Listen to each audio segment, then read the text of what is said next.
আজ কাঁঠালের দানা দিয়ে একটা মজাদার ডাল বানাবো।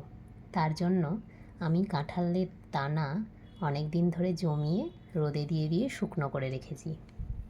রোদে না দিলে ছাতকুড়ে পড়ে যায়। তো দেখো, কাঁঠালের দানাগুলোকে আমি আধখানা করে নিচ্ছি।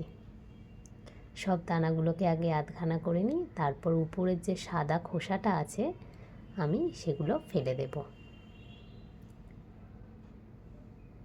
কাঁঠাল দানার অনেক রকম রেসিপি হয়, অনেকে পুড়িয়ে খেতে পছন্দ করে, অনেকে অনেক রকম রেসিপি বানায়, ভর্তা হয়, অনেক কিছু হয়। তো আমার এই ডালটা খেতে সব থেকে বেশি ভালো লাগে, তাই এই রান্নাটা আজ তোমাদের সাথে শেয়ার করছি। দেখো, আমি সাদা খোসাগুলো এইভাবে ফেলে দিচ্ছি।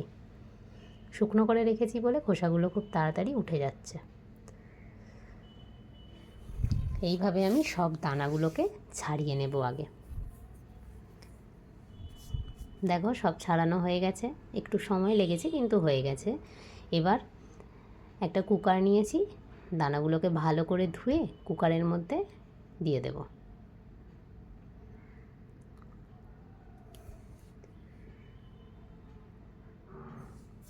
অনেকগুলো সিটি দিতে হবে, 6-7টা সিটি দিতে হবে। এমনি সিদ্ধ করতে যেও না, অনেক সময় লাগবে, তাই কুকারে সিটি দিয়ে নিও। দেখো, 6-7টা সিটি দিয়ে সিদ্ধ করে নেব।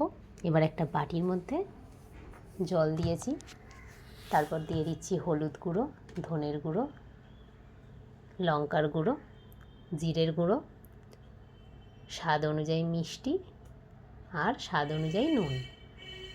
আগে বাটা মশলা ব্যবহার করা হতো, তার টেস্ট আলাদাই ছিল। এখন আমরা সবাই কাজের সুবিধার জন্য গুঁড়ো মশলা ব্যবহার করি। তো আমি সেজন্য কি করি, সব রান্নাতেই মশলাটা জলে গুলে রাখি, তাতে টেস্টটা বেশি হয়। এবার দেখো, সিদ্ধ করা ডালটা আমি বাটিতে ঢেলে নিয়েছি, ঠান্ডা হয়ে গেছে। এবার আমি কি করব, এই উপরের লাল খোসাগুলো অল্প অল্প ছাড়িয়ে নেব, না হলে ডালের উপরে সব ভেসে থাকলে দেখতে ভালো লাগে না। সবই যে ছাড়ানো হয় তেমন নয়, কিন্তু বেশিরভাগটাই ছাড়িয়ে ফেলবো। এবার দেখো, হাত দিয়ে ভালো করে ডালটাকে চটকে নেব।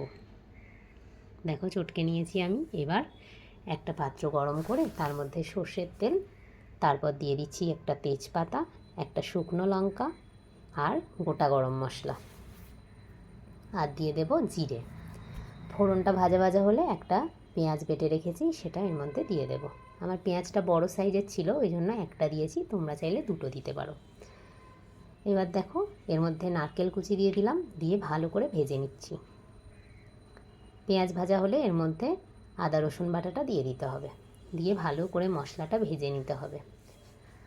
আদা পেঁয়াজ রসুন যদি ভালো করে ভাজা না হয়, কোনো রান্নাতেই টেস্ট হয় না, গন্ধ লাগে, একটা কাঁচা বাজে লাগে।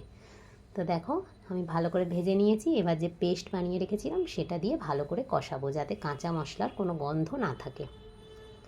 তেল ছেড়ে দিলে এবার এর মধ্যে সামান্য একটু জল দেব, দিয়ে মশলাটাকে ভালো করে আবারও ভেজে নেব।